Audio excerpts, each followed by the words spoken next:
이 세상에 아마 가장 불행한 사람이 식사를 맛없게 하면 제일 불행한 사람일 것 같습니다. 그죠? 어느 때 식사가 맛이 없을까요?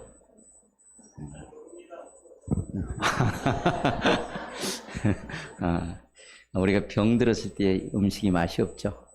그렇지 않습니까? 균형이 깨지면 음식이 맛이 없습니다. 근데 내가 병들었나 안 들었나를 진단하면 의사 선생님한테 같이 마시고 제가 지혜를 하나 드릴게요. 내가 식욕이 있나 없나를 보면 내가 병들었는지 안 들었는지 알 수 있습니다. 짐승을 키우다 보면요, 짐승들은요, 안 먹어서 죽거든요. 먹지 않아서 죽습니다. 다른 것으로 죽는 게 아니라, 생명이 있는 사실 모든 생명체는 다 그 가운데 하나입니다.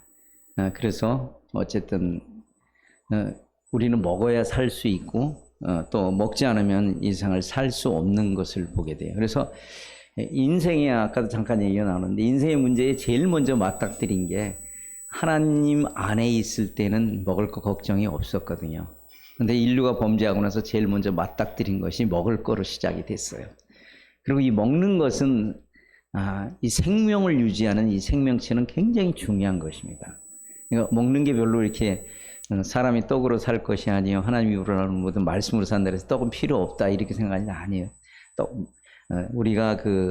우리가 먹는 이 음식은 굉장히 중요한 것이에요. 무엇을 먹느냐에 따라 우리 건강이 달라지고 무엇을 먹느냐에 따라서 우리가 건강하게 살 수 있느냐 없느냐가 나올 수 있다고 하는 것이에요. 그만큼 굉장히 이렇게 중요한 것입니다.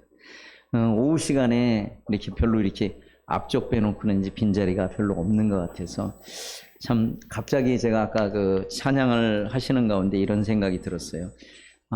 끝까지 남으신 분들은 정말 엑기스다 하는 이런 생각을 듣게 됐어요. 그냥 제가 생각한 건 아니고요. 이스라엘 민족이 포로로 잡혀가서 3차례에 걸쳐서 귀환을 했죠.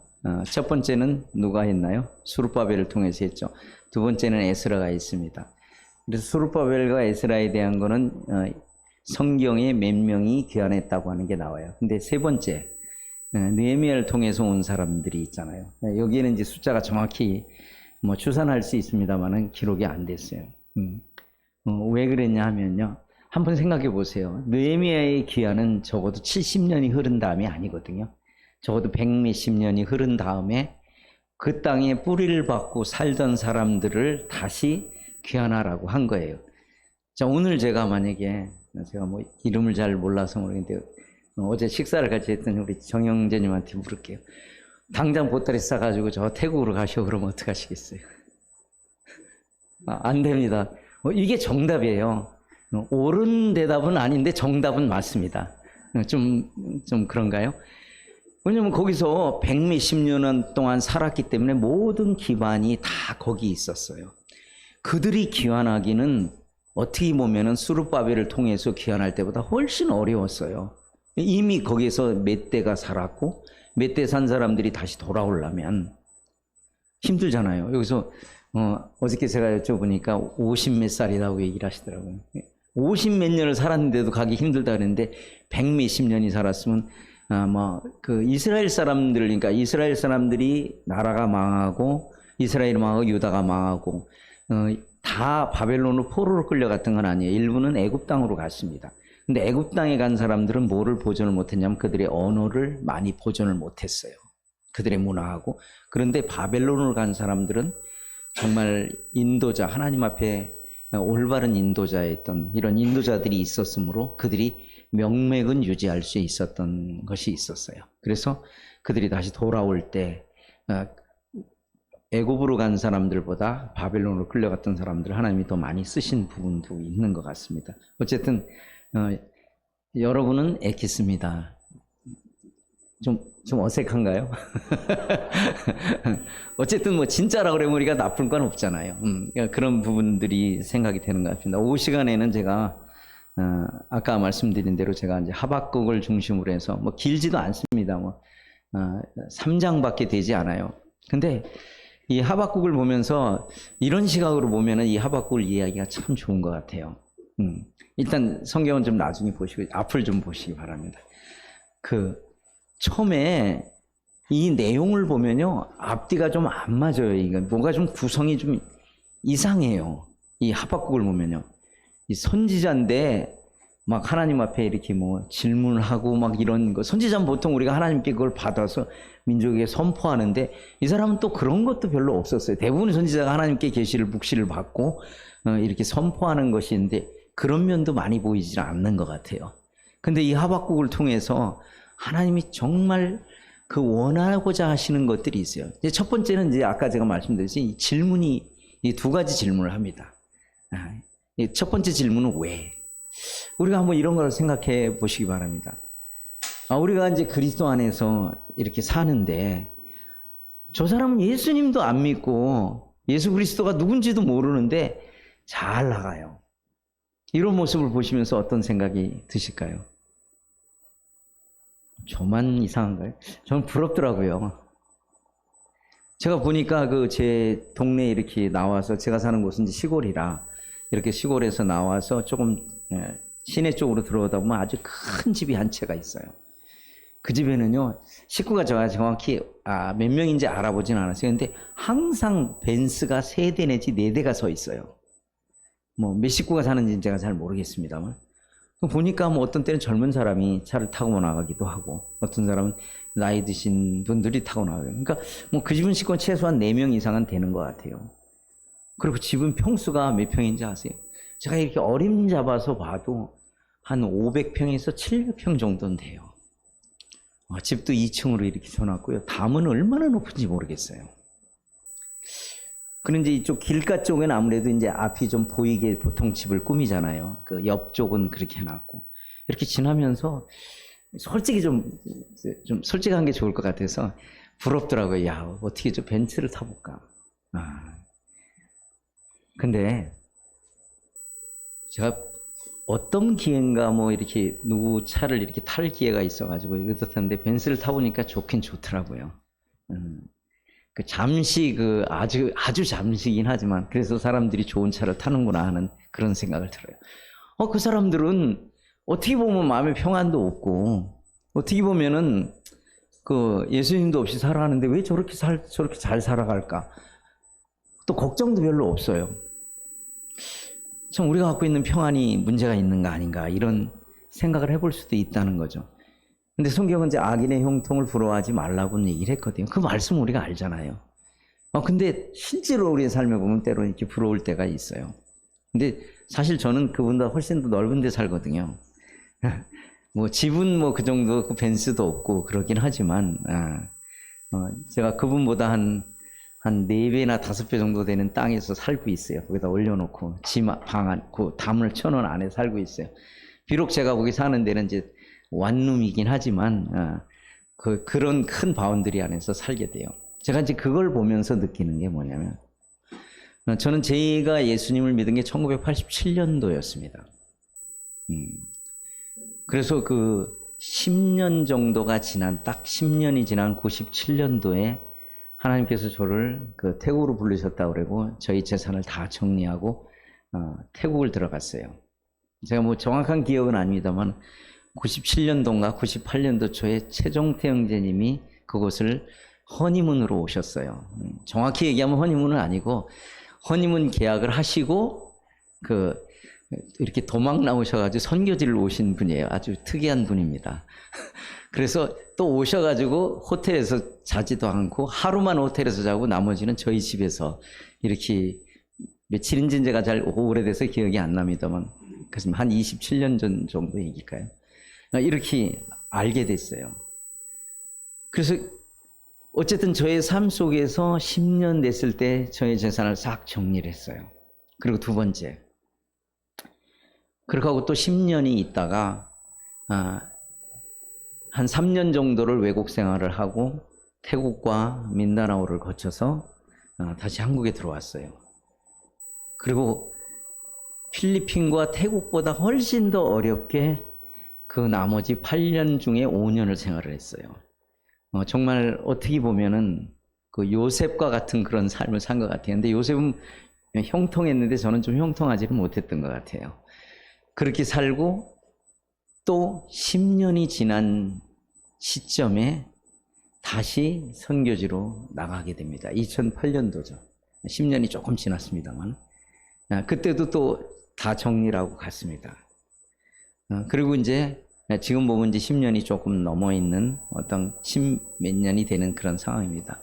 근데 어쨌든 제가 살고 있는 곳은 5,000평이에요. 그냥 우리가 그냥 단순 계산을 해도 처음에 20평, 그 다음에 300평이었어요. 그다음에 지금 5,000평에 살고 있거든요. 뭐 넓은 땅에 있다고 부러워하지 마세요. 할 일이 너무 많아서 지쳐요. 힘들고 그런 부분들이 많아서 제가 가져보니까 제 거는 아닙니다. 물론 제 거는 아닌데 그런 넓은 땅을 우리 교회에서 그 땅을 이렇게 구입하고 그렇게 해보고 나니까요. 야, 이거 관리하는 것도 힘들다 하는 그런 생각이 들어요. 이 말씀을 제가 드린 이유는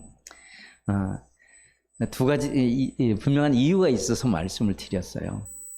제가 이렇게 하다 보니까 우리는 이제 선교하면은 그냥 큰 일을 하는 거다 이렇게 생각을 해요. 물론 뭐 그렇게 생각할 수도 있습니다. 근데 저는 좀 편하게 좀 생각하고 싶은 마음이 있어요.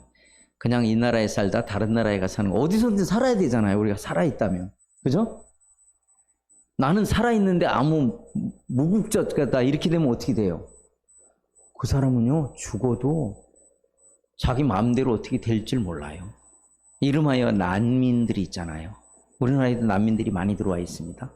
근데 와가지고 국적을 취득한 사람은 자기 생활을 보장받고 어디다가 다 기거를 마련할 수 있는데 난민이 되면 그럴 기회가 없어요. 그리고 일부 제가 아는 사람은 아닌데 매스컴을 통해서 아는 거는 지금 저기 김포공항 영종도 공항에 그 면세 구역 내에 화장실에서 먹고 자는 걸 해결하는 사람들이 있는 거로 제가 알고 있어요. 이분들 이름하여 난민입니다. 사실은 그분들은 어떤 면이 우리나라 같으면 그래도 보호를 해주니까 그런데 동남아시아에서 난민은 죽어도 더 힘들어요. 태국은요 이상하게 개를 그렇게 이렇게 좀 높이는 게 강한 것 같아요. 사람이 개를 때리면 구속됩니다.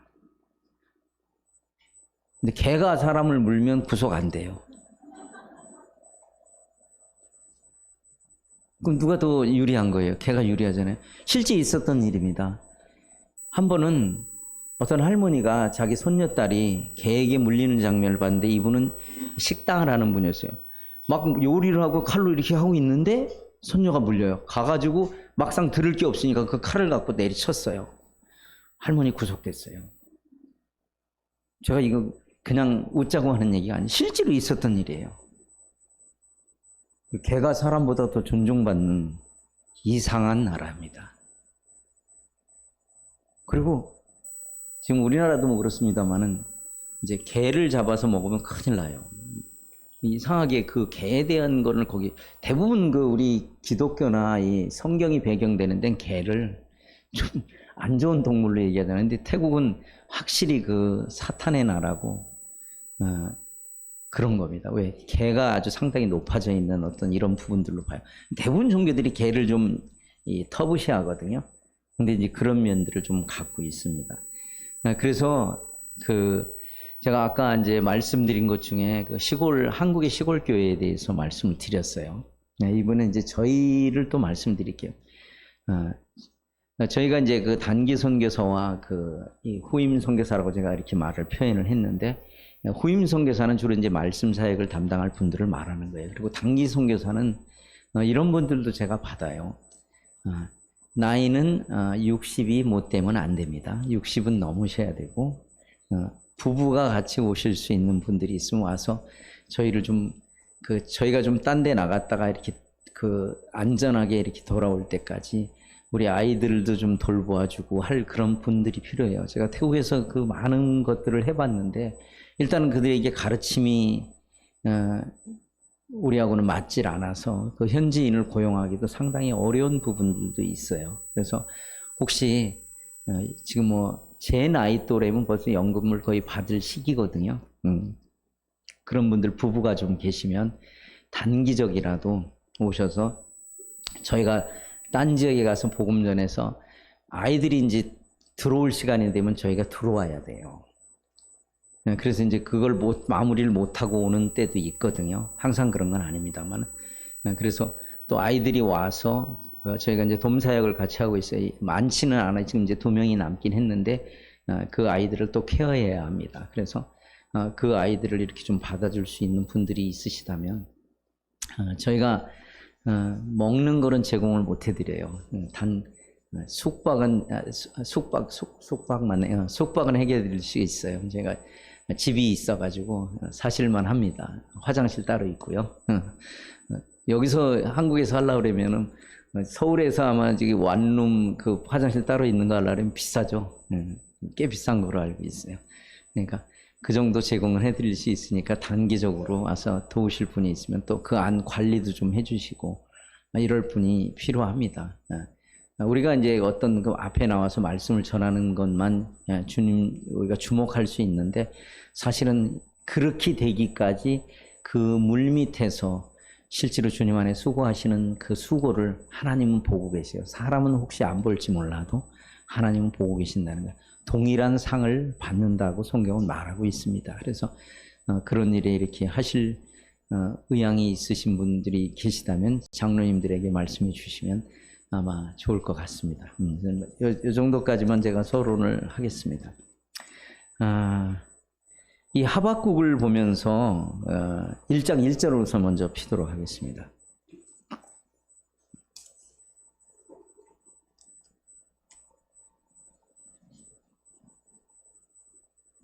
같이 읽겠습니다. 시작.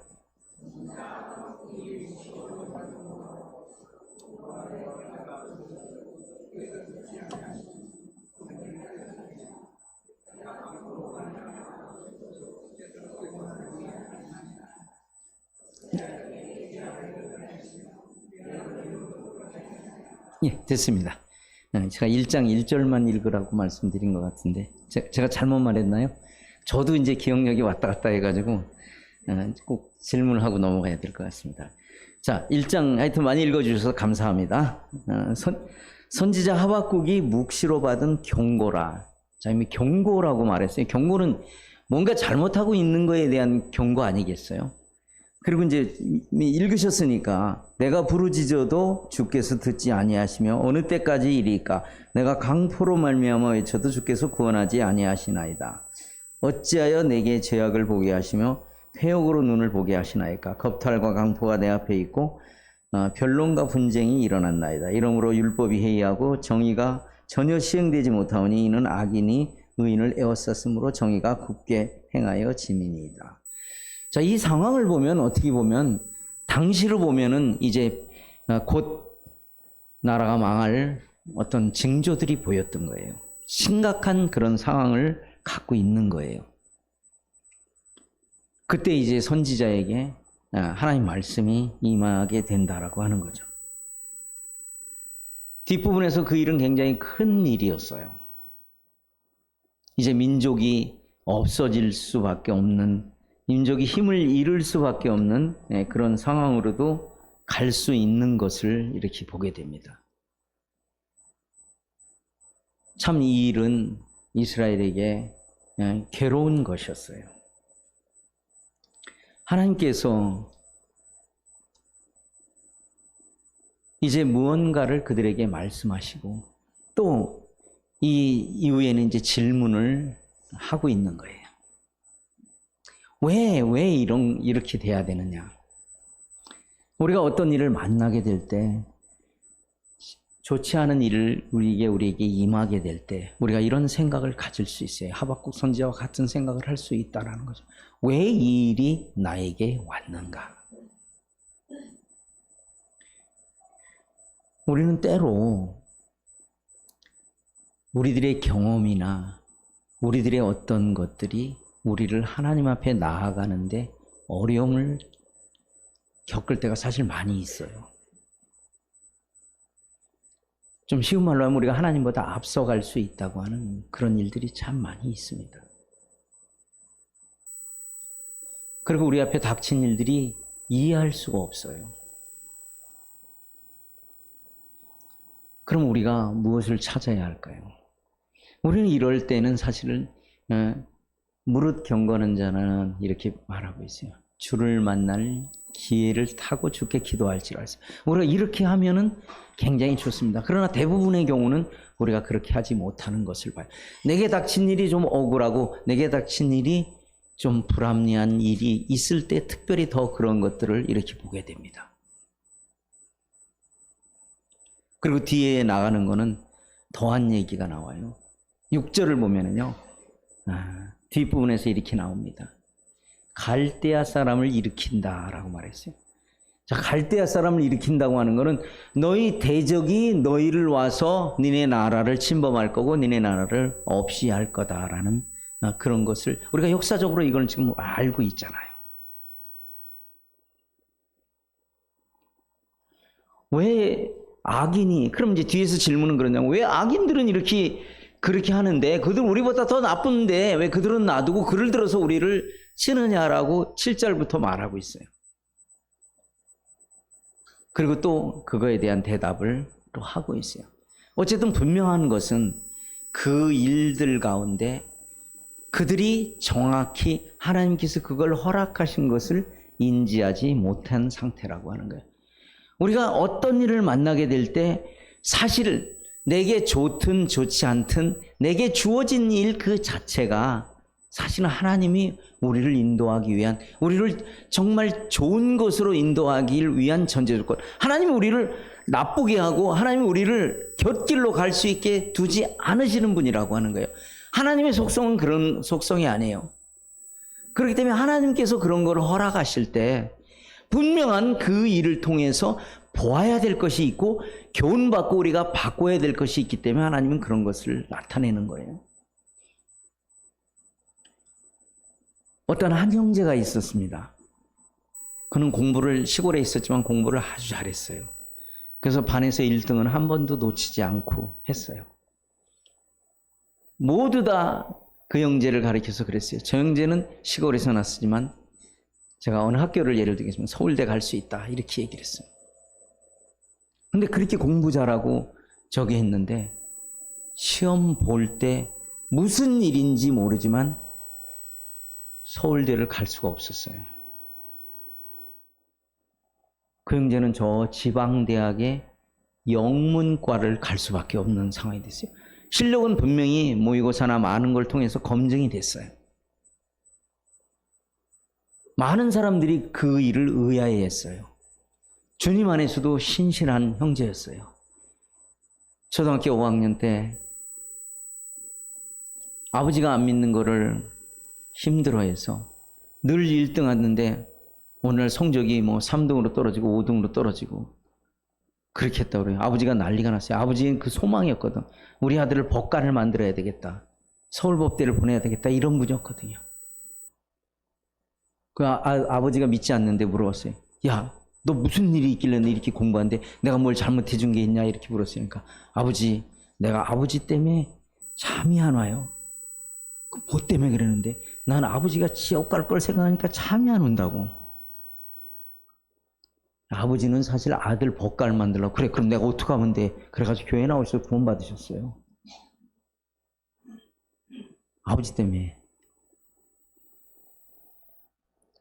그래도 그분이 그 소망을 놓지 않고 있는데, 그는 하나님께서 어떤 길을 여셨냐면 그는 지금 그곳에 가지 못하고 그곳을 졸업해서 선생님이 됐습니다.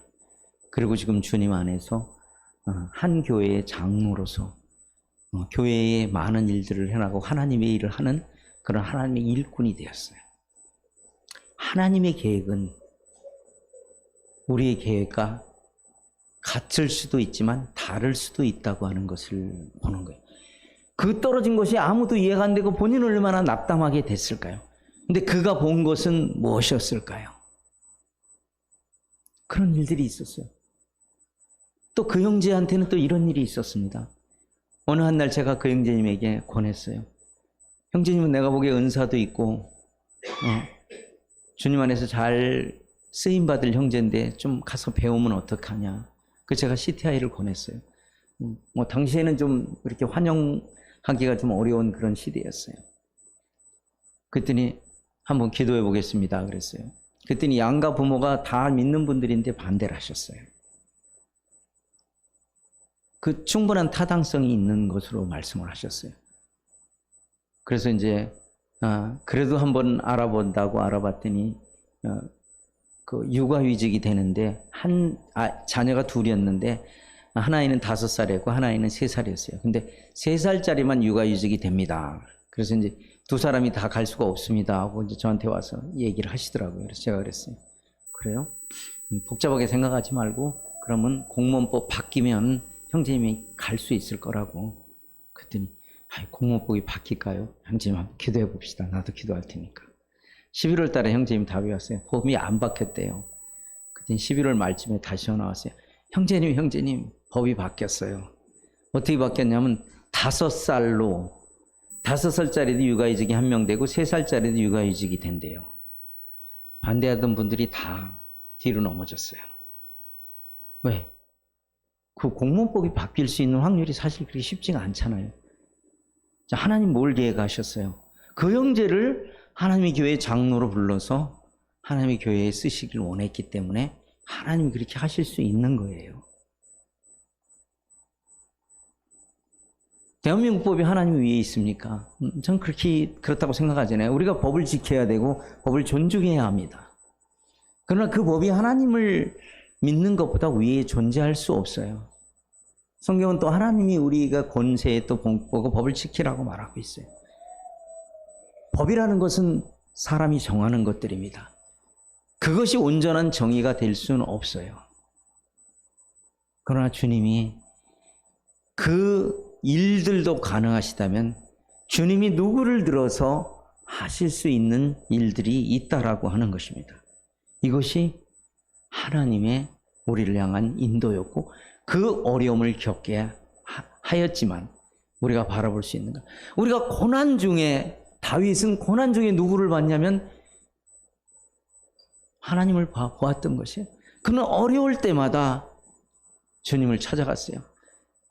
장인에게 쫓겨서 죽음을 면하기 위해서 며칠을 굶어서 도착한 데는 높 땅이었어요. 먹어서는 안 될 진설병을 먹었어요. 어떻게 보면 행해서 안 되는 그런 그들의 법이었어요. 물론 다른 의미가 좀 있습니다만은 그 의미는 오늘 제가 말씀드리진 않겠어요. 근데 중요한 것은 다윗이 실수도 많고 많은 잘못도 하고 범죄도 했지만 그는 그때마다 하나님 앞에 자기 문제를 들고 나아갔다고 하는 거예요. 그래서 주님은 하나님께서는 다윗을 이렇게 말했어요. 내 마음에 합한 자다. 이런 실수도 많이 하는데 여기에도 동일하게 이런 현실들이 있었어요. 이제 그들이 하나님보다 더 큰 것을 따르고 우상을 섬기고 사람이 손으로 만든 거라든가 이런 것들을 섬기는 것들이 이제 이스라엘에서 공공연하게 행해지기 시작이 됐어요. 이런 것이 이스라엘의 현상이었고 우리들의 삶일 수도 있다고 하는 것이죠. 우리는 너무 살아온 것에 익숙해져서 그것이 그냥 올바른 것이라고 생각이 됩니다. 우리 시계는 맞춰져 있잖아요. 여기는 10시 반에 예배를 드리니까 주일은 몇 시까지 가야 돼. 이게 다 우리에게 세팅이 돼 있습니다. 그래서 주일이 그냥 어떤 때는 아무 생각 없이 올 수도 있다는 거죠. 우리가 주님의 일을 주님 없이 할 수 있다는 거예요. 모양만 그렇게 할 수 있다는 거죠. 근데 하나님은 그걸 원하시지 않아요. 근데 우리가 그 일들을 통해서 우리를 하나님 앞에 이끄시기 위해서 때로는 어려움을 우리 앞에 두고 그 어려움을 만나게 하신다는 거죠. 그렇게 해서 이제 넘어갑니다. 3장으로 넘어가겠습니다. 3장 1절만 읽겠습니다. 1절이요. 우리 이쪽 학생 형제들이 한번 좀 크게 한번 읽어주실래요? 다 읽지 말고. 자, 시작. 죄송합니다. 3장 1절입니다. 시작.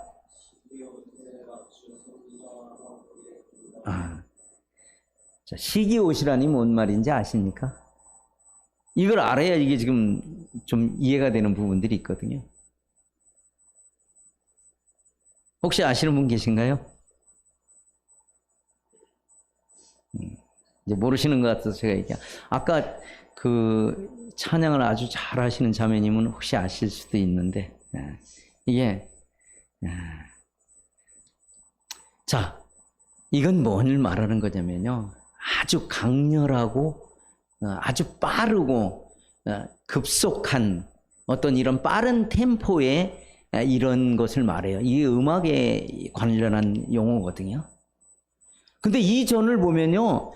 만약 이전에 그냥 다 이스라엘이 막 횡포를 당하고 갈대아인에게 그걸 다 당하고 막 이러는데 갑자기 3장 1절에서는 국면이 확 전환이 돼요.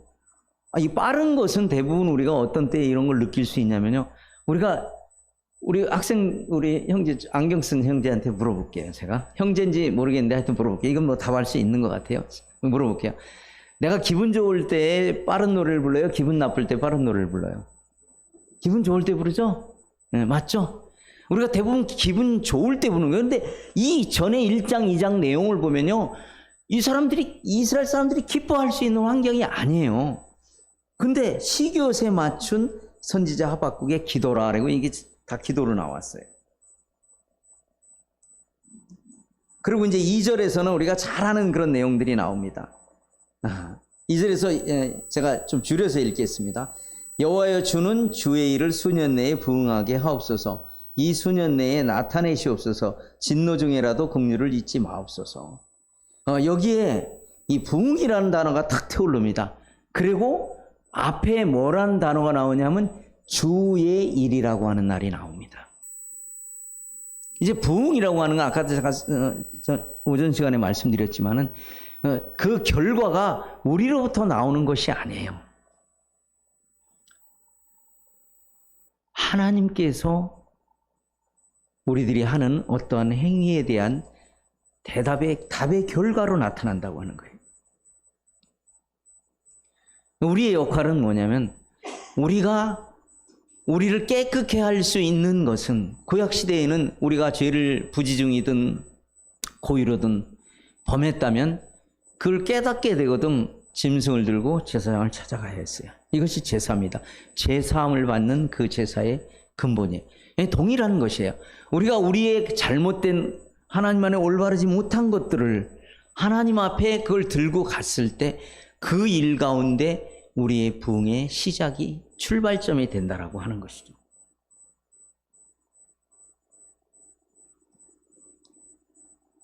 그리고 이제 3절에서 이렇게 나갑니다. 하나님이 대만에서부터 오시며 거룩한 자가 바란산에서부터 오시는도다. 이 말도 사실 좀 이해하기가 힘든 부분들이 많습니다. 이제 분명한 것은 이 대만과 바란산이 이 거룩한 자가 오신다고 말했어요. 이스라엘 자체에서 이 대만과 바란이라고 하는 이것을 말할 때는 현재 그 이스라엘 지역의 남부 지역을 얘기하는 거예요. 이건 다시 말한다면 주님께서 이스라엘 민족을 애굽에서 구원해서 나오시는 그런 면들을 상징적으로 표현하고 있는 부분들인 것 같습니다. 뭐냐면 그들이 부흥의 결과가 예수 그리스도로 말미암았다고 말을 하고 있는 것을 의미하는 것입니다. 그들은 그들의 문제를 하나님 앞에 가져올 수밖에 없었고 그것을 하나님 앞에 가져오지 않는다면 결코 해결받을 수 없다라는 거예요. 이 당시로 보면 예수 그리스도가 아직 오시기 전입니다. 그들은 그 오시는 메시아를 바라봤다고 하는 거예요.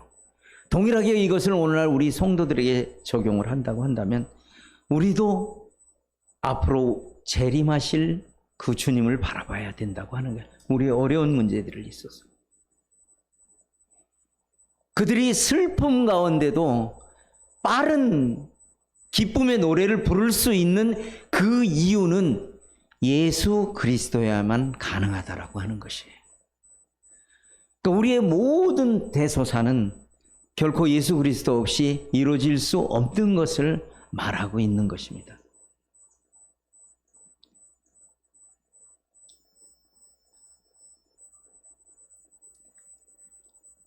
이 하박국은 그것을 말하고 싶었어요.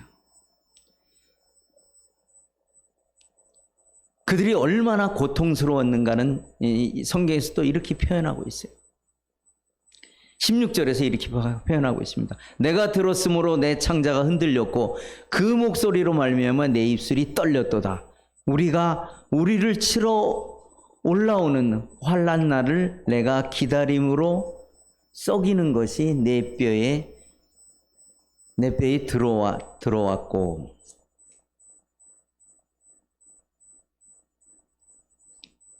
내 뼈에 들어왔으면 내 몸은 내 처소에서 떨리는도다. 얼마나 처참한 그것이면 이렇게 표현을 했을까요? 놀라운 그 재앙의 소식 속에서 그들이 무엇을 보아야만 그 일을 이겨내고 인내하고 나아갈 수 있느냐를 말하고 있는 것이에요. 그 다음에 우리가 이제 잘 아는 말씀들이 나옵니다. 비록 무화과 나무가 무성치 못하며 포도나무가 열매가 없으며 감람나무에 소출이 없으며 밭에 식물이 없으며 우리의 양이 없으며 외양간에 소가 없을지라도 나는 여호와를 인하여 즐거워하며 나의 구원의 하나님을 인하여 기뻐하리라. 우리가 정말 하나님 앞에 기쁜 그 일들이 있다고 한다면 고난 가운데 주님을 바라봤을 때일 것입니다. 비록 그들의 가치관은 이전에는 그들에게 중요했던 것이에요. 열매를 바라봐야 했고, 열매는 우리의 소득을 얘기하는 거고 우리가 취할 것들에 대한 것들이에요. 그것이 없어도 된다고 할 수 있는 유일한 길은 주님을 확실히 알게 될 때 그런 것들이 우리의 목표가 되지 않는다라고 하는 것이에요.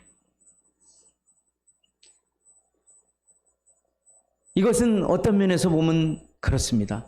바울이 이제 빌립보 지역에서 복음을 전하다 감옥에 갇히게 됩니다. 신라와 함께. 근데 바울과 신라는 감옥에서 뭘 했죠? 아마 낮에는 어떤 고문이나 무슨 핍박 같은 걸 받았을 것입니다. 근데 그들이 어떻게 했죠? 그들이 하나님 앞에 찬양을 했어요. 그들이 찬양할 수 있었던 이유는 무엇이었습니까?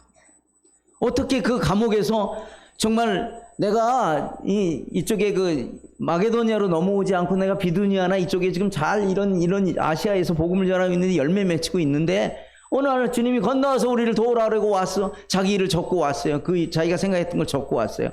아마 바울이 원망의 마음은 없었을까요? 왜 거기 잘 되고 있는데 나를 여기 불러가지고 감옥에 넣어가지고 고문받게 하고 이렇게 하냐고 하나님 앞에 원망할 수는 없었을까요? 충분히 그럴 수 있었을 거라고 저는 생각이 듭니다. 근데 바울은 그렇게 하지 않았어요. 그가 바로 찬양할 수 있었던 이유가 뭐냐는 거죠. 그는 하나님의 영광을 보았던 거예요. 하나님께서 그를 통해서 로마까지 가서 이방인들에게 복음을 전할 그 영광들을 바라봤기 때문에 그 자기에게 환경에 처해진 모든 것이 별로 중요치가 않았어요. 그렇기 때문에 그 영광을 보게 해주신 하나님을 찬양했다고 하는 거예요. 찬양은 바로 이런 것입니다. 단순히 우리가 부르고 싶은 찬양을 부르는 것뿐만을 넘어서 정말 하나님의 어떠한 환경에 있을지라도 그 일을 이겨나갈 수 있는 하나님의 영광을 보게 된다면 그가 평생을 통해서 고난과 고통 가운데 살았어요. 근데 그는 늘 하나님 앞에 영광이 됐어요. 그렇게 할 수 있었던 이유는 무엇이었습니까? 그렇게 할 수 있던 이유는 바로 예수 그리스도였다는 거예요. 19절에서 또 이렇게 나옵니다. 주 여호와는 나의 힘이시라. 나의 발을 사슴과 같게 하사 나를 나의 높은 곳으로 다니게 하시리로다. 이 노래는 지휘하는 사람을 위하여 내 수금에 맞춘 것이니라. 이 목적이 나와 있어요. 누굴 위해서? 지휘하는. 오케스트라가 지휘하는 사람의 손을 보고 봉을 보아야 할 것입니다. 그래서 곁가지를 내지 말아야 돼요. 만약에 여기서 지금 저쪽에는 트럼펫을 불어야 한다고 지시를 했는데 트럼펫이 도를 해야 되는데 미 해버리면 어떻게 되겠어요? 그거는 다 깨지는 것이에요. 똑같습니다. 여기에 여호와는 나의 힘이시라. 나의 발을 사슴과 같게 하사 나를 나의 높은 곳으로 다니게 하시리로다. 우리가 부르는 찬양은요, 내 백성이 나를 위해서 부르는 노래라고 말하고 있어요. 누구에 맞춰서 지휘하는 사람을 통해서. 우리의 지휘하는 사람은 누굽니까? 교회의 머리는 누구신가요? 바로 예수 그리스도라고 하는 거예요. 우리는 주님이 그 원하셨던 그 일들을 위해서, 주님이 말씀하셨던 그 일을 우리 안에 채울 때 우리에게 기쁨이 있던 것이에요. 이 세상 사람은 주면요, 혹 남에게 기부하는 어떤 이런 행위를 하면 무엇을 뽐을 좀 내려고 하고 이렇게 하고 있습니다. 근데 그리스도인도 그렇게 해야 되는 건 아니에요. 우리는 드리고도 받아주셔서 감사합니다. 이렇게 할 수 있어야 되는 거예요. 주셔서 또 감사합니다. 왜? 모든 것을 통해서 역사할 주님의 영광이 있기 때문에 그렇습니다. 하나님께서 우리를 모두 주님의 영광을 위해서 따로 부르셨습니다. 바울과 바나바만 안수해서 따로 보낸 것이 아니라 우리를 다 따로 불렀어요. 무엇을 위해서? 하나님 교회를 세우기 위해서. 이제 하나님의 교회는 지속되이 갈 수는 없습니다. 하나님의 교회는 분명히 유한하는 것입니다. 아침에 청년 형제였든지 학생이었든 형제였든지 모르겠습니다. 이 말씀을 했는 것으로 제가 기억을 합니다. 빌립보서 3장 8절에 이 말씀이 있습니다. 또한 모든 것을 해로 여김은 내 주 그리스도 예수를 아는 지식이 가장 고상하기 때문이라. 내가 그를 위하여 모든 것을 버리고 배설물로 여김은 그리스도를 얻고 그 안에서 발견되려 함이니. 세번역은 이렇게 말하고 있어요. 조금 더 쉽게 말하고 있어요. 그뿐 아니라 내 주 예수 그리스도를 아는 지식이 가장 고귀함으로 나는 그 밖의 모든 것을 해로 여깁니다. 나는 그리스도 때문에 모든 것을 잃었고 그 모든 것을 오물로 여깁니다. 나는 그리스도를 얻고 그리스도 안에 있는 사람으로 인정받으려 합니다. 이것이 우리의 고백이 돼야 된다라고 하는 것이에요. 주님이 우리의 모든 것이 됐을 때 우리가 다른 것을 버릴 수 있는 게 나와요. 비슷하거나 반대가 됐을 때는 우리를 주님이 가치로 세우신 것에 가치를 두지 않고 세상 가치에 둘 것입니다. 마지막 때가 되면 더더욱 이런 일들이 가까워 더 많이 일어난다고 말하고 있습니다. 지금은 남의 일에 간섭하면 문제가 되는 시대에 우리가 살고 있습니다. 그 얘기는 성경의 말세의 징조 중에, 말세에 나타날 현상 중에 하나가 무정하고라는 게 있어요. 남의 삶에 간섭을 하면 이제 문제가 되는 것으로 생각하는 시대가 됐어요. 왜 내 프라이버시를, 예전에는 그저 단순하게 그 정도였는데 지금은요, 이제 앞으로 법적으로 제정될 수도 있을 거라고 저는 믿는 건 아니고요. 그렇게 돼갈 거라고 봅니다.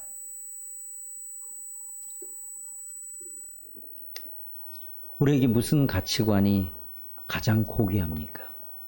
그리스도를 아는 지식. 가장 고상하다는 가장 귀하다 이 말입니다. 그래서 그 밖의 모든 것을 해로 여긴다.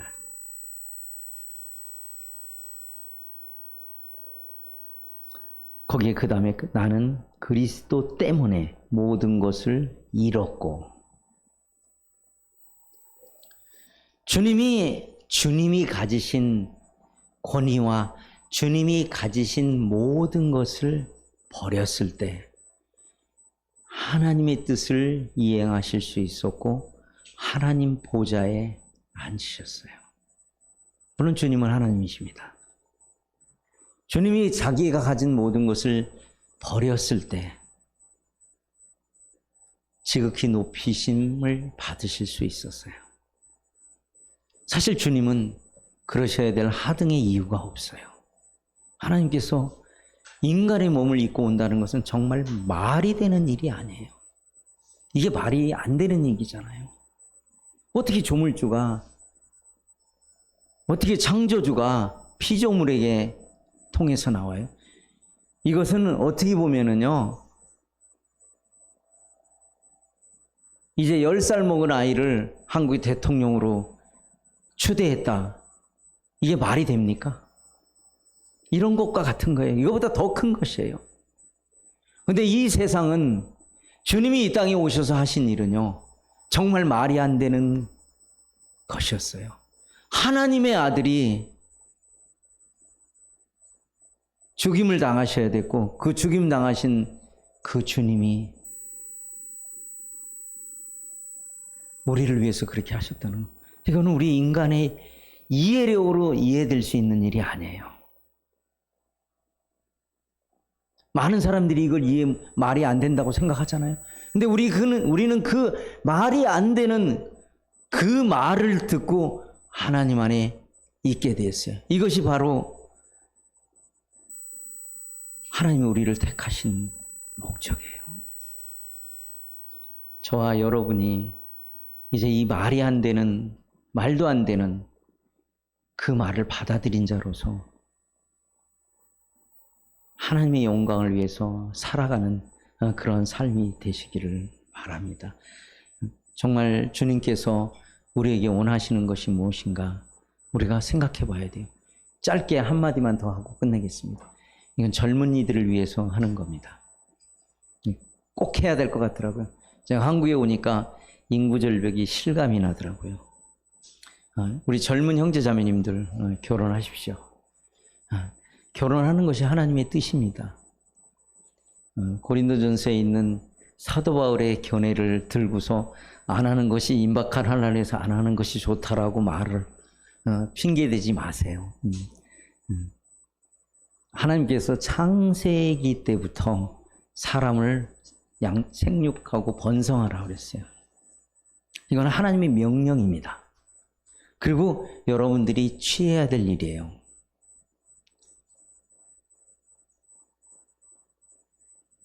결혼을 안 한다고 하는 것은 특별하게 사도 바울과 같이 부름을 받은 자여야 가능한 것입니다. 내가 그런 삶을 안 살고 그런 부르심이 없는데 그렇게 행하는 것은 하나님의 뜻을 저버리는 것이에요. 그리고 두 번째, 자녀를 많이 낳으십시오. 제가 그 말을 하면 제가 부끄러운 부분이 있습니다. 정 안 되면요, 하나님 앞에 떼쓰세요. 내가 애를 많이 낳는데 내가 책임 못 지니까 주님이 좀 책임져 달라고 우리 좀 그런 배짱을 좀 가질 필요가 있잖아요. 주님이 책임져 주시거든요. 제가 아는 주님 책임져 주세요. 저는 그걸 못한 사람으로서의 말씀을 드리는 겁니다. 그리고 내가 뭔가 가져야만 된다고 하는 생각. 언제 여러분들이 벌어가지고 집 사고 결혼 자금 마련해서 갈 거예요? 서울에 집 사기도 어려운데. 불가능한 것들을 괜히 가능한 것처럼 착각하지 마세요. 하나님이 여러분의 중심에 두시면 그걸 다 책임지십니다. 맨날 얘기하면 싫어한다고 하지만 저도 마이너스 400으로 출발한 사람이었어요. 돈이 결혼할 데 없어서 100만 원에 6만 원짜리로 시작을 했어요. 모든 비용을 다 그렇게 출발했는데 지금 5,000평에서 살고 있어요. 그 일을 행하셔야 됩니다. 이건 하나님께서 우리를 향한 명령인 것입니다. 우리 선대가 이걸 올바로 다 가르치지 못했다고 하는 걸 저부터 다른 분들은 모르겠는데 제가 실수한 부분을 인정합니다. 이제 바로 잡고 싶습니다. 그걸 바로 잡아야 합니다. 그래서 저희는 초등학생 지나면 우리 학생자면 결혼에 위해서 기도해라. 전 이러거든요. 그리고 지금 결혼하는 얘기는 아니야. 그렇게 얘기를 했어요, 제가. 중학생 때부터 기도해야 돼요. 세상의 가치관이 들어오지 않게. 좋은 직장, 제가 결론부터 얘기하면 없습니다. 좋은 직장은 없어요. 주님 생활, 주님 섬기기 좋은 직장 없습니다. 딱 있는데 하나 있어요. 두자입니다. 백수. 이거밖에 없어요. 이거는 자유롭게 할 수 있어요. 근데 그건 책임이 따르는 문제입니다. 그래서 청년 형제 자매님들, 여러분들이 보고 있는 게 무엇인지 전 다 모릅니다. 무엇을 보고 있는지 모릅니다. 근데 여러분들이 보는 그것은 다 허상이라는 거예요. 그 허상은요, 해보면, 여기 다 해보신 분들 다 웃으실 거예요. 3년이 못 가서 다 깨집니다. 아멘. 집에 가서 오늘 부부싸움 안 하시는지 모르겠네요. 뭐, 사람마다 편차는 있습니다만은, 그건 허상입니다. 정말 젊은이들이 그런 일들을 행하게 될 때, 계속해서 우리의 미래가 대가 이어지고, 주님 오실 때까지 우리는 주님 나를 전해줘. 중간에 사람이 없으면, 저는 뭐 아직 노인이라고 말하지는 않겠습니다만, 저보다 더 노인들이 나가서 예수님 믿으세요. 이렇게 허리 구부러져가지고 해야 되겠어요? 이거 젊은이들에 대한 책임이 있는데, 그걸 누구한테 맡기려고 결혼을 안 하고, 누구한테 맡기려고 그런 일들을 안 하십니까? 하나님의 명령을 거스리는 거예요. 제가 너무 세게 말해도 좀 이해해 주시기 바랍니다. 항상 그렇게 얘기해요. 강제가 아닌 것처럼 강제스럽게 하는 뭐 이런 면이 있습니다만은, 정말 젊은 형제 자매님들, 나이 먹으면 먹을수록 점점 더 결혼하기 어려워요. 저도 오죽하면 지금 제가 여기다 우리 아들 결혼하게 해달라고 제가 기도 제목으로 올렸겠어요. 우리 아들이 35이에요. 제가 지금 부끄러운 부분이 많았어요. 근데 다행히 감사한 건 이번에 합의를 봤습니다. 이걸 합의 봐야 되는 건지 모르는데 스스로 얘기하더라고. 아버지, 저한테는 얘기를 안 했습니다만 다른 청년들한테 올해 안에 장가를 가겠다 이렇게 얘기를 하더라고요. 근데 몇 달 안 남았는데 어떻게 하려는지 모르겠어요. 아직 사귀는 자매도 없는데 뭐 어쨌든 뭐 공약을 내세웠으니까 지키겠죠. 뭐 그런 부분은. 자, 이제 제가 말씀드리려고 하는 취지는 이해하셨을 거라고 생각이 듭니다. 그렇게 했을 때 우리의 비전이 생기. 하나님은 사람을 통해서 우리 구원받은 그리스도인을 통해서 역사하시길 원하셔요. 근데 사람이 없으면 어떻게 해요? 딴 데로 가실 수밖에 없잖아요. 하나님 계시록에서 촛대를 옮기신다는 말이 있습니다. 교회에 노인들만 남으면 여기도 제가 아까 시골 교회 말씀드렸잖아요. 그런다고 그러면은 이제 어떻게 유지해 나가겠어요? 이 넓은 데를 할아버지 할머니들이 와서 맨날 청소할까요?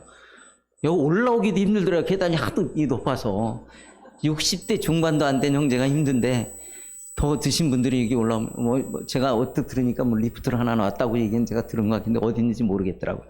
근데 중요한 거는 아마 노인들에게만 알려주시는 것 같아요. 제가 노인이 안 돼서 안 알려주신 것 같아요. 어디 있다고는 안 알려주시고. 자, 그 리프트가 해결책은 아니에요. 그건 또 차선책입니다. 자, 최선책은 여러분이 전도하시기 위해서 여러분 젊은이들이 결혼하셔야 돼요. 1 더하기 1은 2가 아니라 5가 될 수도 있어요. 1 더하기 1이 10이 될 수도 있어요. 아니 1 더하기 1이 팩토리안이 될 수도 있습니다. 우리가 상상할 수 없는 것을 하나님 계획하고 계셔요. 우리가 하나님을 따르고 하나님의 뜻을 따라 순종하고 그것을 지키고 나아갔을 때 하나님께서 여러분들을 축복하실 것이라 믿습니다. 다시 한번 이 약한 형제를 들어서 이렇게 초청해 주셔서 감사를 드리고 또 저도 기회가 되는 대로 서대문 교회가 그 주님 안에서의 사명을 잘 감당하는 그런 아름다운 교회가 되기를 위해서 기억되는 대로 기도하겠습니다. 감사합니다.